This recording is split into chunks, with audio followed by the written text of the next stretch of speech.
भारत रत्न से सम्मानित कर्पूरी ठाकुर। बिहार के पूर्व मुख्यमंत्री कर्पूरी ठाकुर की आज यानी 24 जनवरी को 100वीं जयंती है। इस मौके पर केंद्र सरकार ने 2 बार मुख्यमंत्री रहे कर्पूरी ठाकुर को भारत रत्न देने का ऐलान किया है। बिहार में कर्पूरी ठाकुर अति पिछड़ा वर्ग के सबसे बड़ा नेताओं में से एक थे। वो सादगी की मिसाल और सामाजिक न्याय के मसीहा थे। उनको लेकर बिहार में कई किस्से मशहूर हैं। आइए जानते हैं जननायक कर्पूरी ठाकुर के कुछ ऐसे ही किस्से। लालू ने कार देने से किया था इनकार। सीनियर जर्नलिस्ट संतोष सिंह की किताब कितना राज कितना काज में कर्पूरी ठाकुर और लालू यादव के एक किस्से का जिक्र है। किताब के मुताबिक पत्रकार सुरेंद्र किशोर बताते हैं कि कर्पूरी ठाकुर उस वक्त नेता प्रतिपक्ष थे। उपसभापति शिवनंदन पासवान ने विधायक लालू यादव से एक बार ठाकुर को घर छोड़ने के लिए कहा। लालू यादव ने कहा कि उनकी जीप में पेट्रोल नहीं है। लालू ने एक बार यह सवाल भी दाग दिया था कि 2 बार सीएम रह चुके कर्पूरी ठाकुर अपने लिए कार क्यों नहीं ले लेते। जब पुलिस के डर से भागना पड़ा था। किताब के मुताबिक आपातकाल के दौरान पुलिस की गिरफ्तारी से बचने के लिए कर्पूरी ठाकुर ने एक तरीका निकाला था। वो भारत नेपाल बॉर्डर चले गए थे। वो बॉर्डर पर नदी पार करते और शाम को बैठक करते और उसके बाद फिर नेपाल लौट जाते। बैठक के दौरान पुलिस से बचने के लिए एक और तरीका निकाला गया था। बैठक के आसपास कार्यकर्ता रहते थे और जब उनको पुलिस के आने का शक होता था तो वो टॉर्च के इशारे से नेताओं को इसकी जानकारी देते थे। एक बार कर्पूरी ठाकुर बैठक कर रहे थे तो एक कार्यकर्ता ने टॉर्च की रोशनी दिखाई। फिर क्या था, सभी लीडर बैठक छोड़कर दौड़ पड़े। किताब में इस बात का जिक्र है कि कर्पूरी ठाकुर इतना थक गए थे कि उन्होंने कहा कि अब वह नहीं दौड़ सकते, फिर चाहे पुलिस ही क्यों न गिरफ्तार कर ले। जब अगले दिन कर्पूरी ठाकुर की टॉर्च जलाने वाले कार्यकर्ता से मुलाकात हुई तो पता चला कि उसने टॉर्च इसलिए जलाई थी कि पुलिस नहीं आ रही है। इसके बाद कर्पूरी ठाकुर खूब नाराज हुए और कार्यकर्ता को खरी खोटी सुनाई। इस दौरान कर्पूरी ठाकुर के साथ रामविलास पासवान भी थे। राहत कोष में दिया चंदे का पैसा। बिहार के पूर्व सीएम कर्पूरी ठाकुर सादगी की मिसाल थे। उनकी सादगी के एक किस्से का जिक्र पीएम मोदी ने उनकी 100वीं जयंती पर लिखे अपने विशेष लेख में किया है। ये किस्सा साल 1977 में उस समय का है जब कर्पूरी ठाकुर बिहार के सीएम थे। उस समय जनता पार्टी के नेता लोकनायक जयप्रकाश नारायण के जन्मदिन के लिए कई नेता पटना में इकट्ठा हुए थे। उसमें शामिल मुख्यमंत्री कर्पूरी ठाकुर का कुर्ता फटा हुआ था। ऐसे में चंद्रशेखर ने अपने अनूठे अंदाज में लोगों से कुछ पैसे दान करने की अपील की ताकि कर्पूरी ठाकुर नया कुर्ता खरीद सकें। लेकिन कर्पूरी जी थे। उन्होंने इसमें भी एक मिसाल कायम कर दी। उन्होंने पैसा तो स्वीकार कर लिया लेकिन उसे मुख्यमंत्री राहत कोष में दान कर दिया। जननायक के बारे में फेमस है ये भी किस्से। कर्पूरी ठाकुर की ईमानदारी का अंदाज इसी से लगाया जा सकता है कि जब उनका निधन हुआ था तो उनके पास सिर्फ एक पुश्तैनी झोपड़ी थी। इसके अलावा उन्होंने कहीं भी अपना मकान नहीं बनाया था। उन्होंने सियासत में अपने परिवार के किसी भी शख्स को आगे नहीं बढ़ाया। कर्पूरी ठाकुर के बारे में ये भी कहा जाता है कि जब वो मुख्यमंत्री थे तो उनके परिवार को इसका कोई लाभ नहीं मिलता था। उनकी पत्नी गांव में झोपड़ी नुमा घर में रहती थी। बताया जाता है कि साल 1952 में विधायक के तौर पर जब कर्पूरी ठाकुर को ऑस्ट्रिया जाना था तो उनके पास कोट तक नहीं था। उन्होंने एक दोस्त से एक कोट मांगा जो फटा था। बाद में यूगोस्लाविया में मार्शल टीटो ने कर्पूरी ठाकुर को एक कोट भेंट किया था।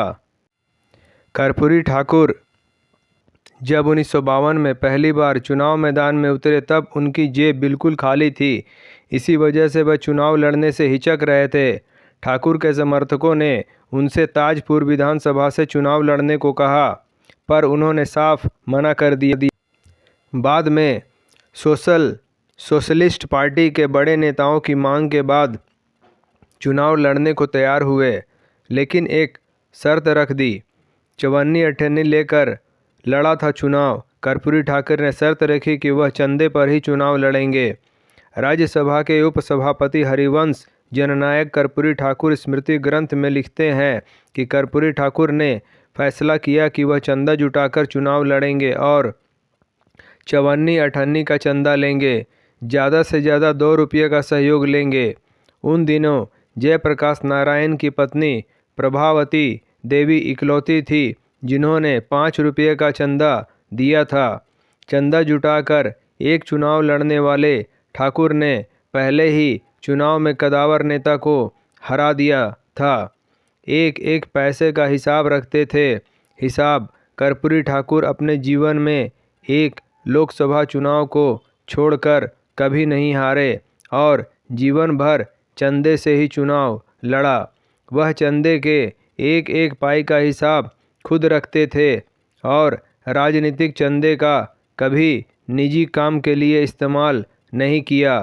कर्पूरी ठाकुर जब तक जीवित रहे उनके पास हमेशा पैसे का अभाव रहा।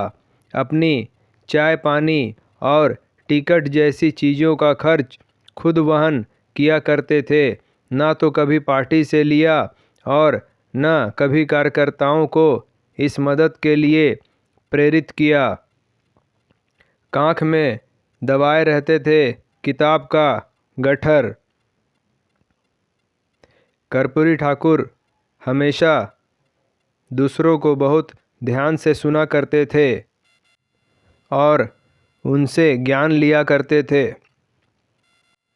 दिन भर लोगों की भीड़ से घिरे रहते, सबको सुनते और अपनी किताबों का गट्ठर कांख में दबाए रहते।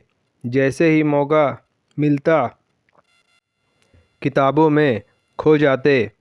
किताबों के जरिए देश दुनिया को और करीब से जानने समझने की कोशिश करते। कर्पूरी ठाकुर किसी बीमारी के लक्षण पर बात नहीं करते थे, बल्कि उसके कारण और जड़ पर बात किया करते थे। जब किसी को प्रणाम करते तो घुटनों से नीचे भी झुक जाते, लेकिन अपनी बात पर अड़े तो तन कर खड़े रहते।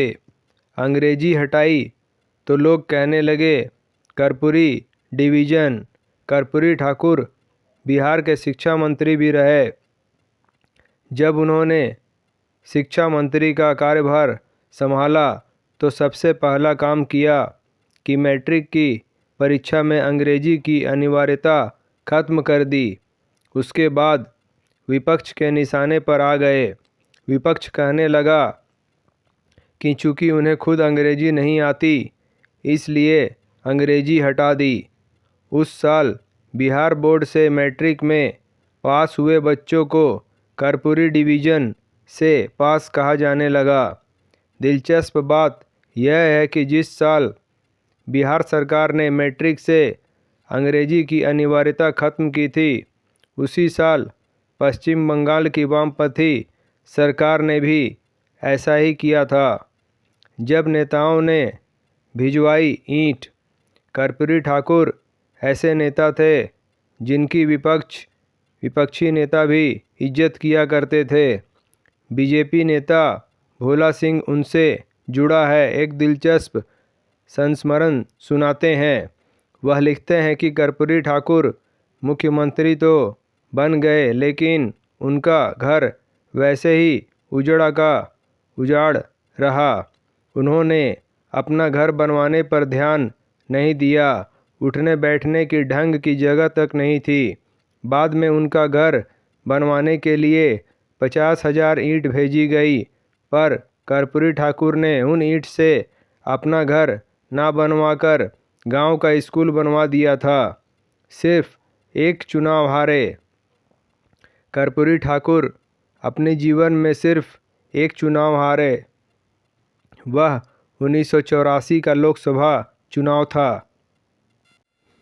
विधानसभा चुनाव में आजीवन अजेय रहे। इंदिरा गांधी की हत्या के बाद 1984 में कर्पूरी ठाकुर अपनी इच्छा के विपरीत समस्तीपुर लोकसभा सीट से लोकदल प्रत्याशी के रूप में मैदान में उतरे। उन दिनों इंदिरा गांधी की हत्या के बाद सहानुभूति की लहर चल रही थी और इस लहर की चपेट में वह भी आ गए।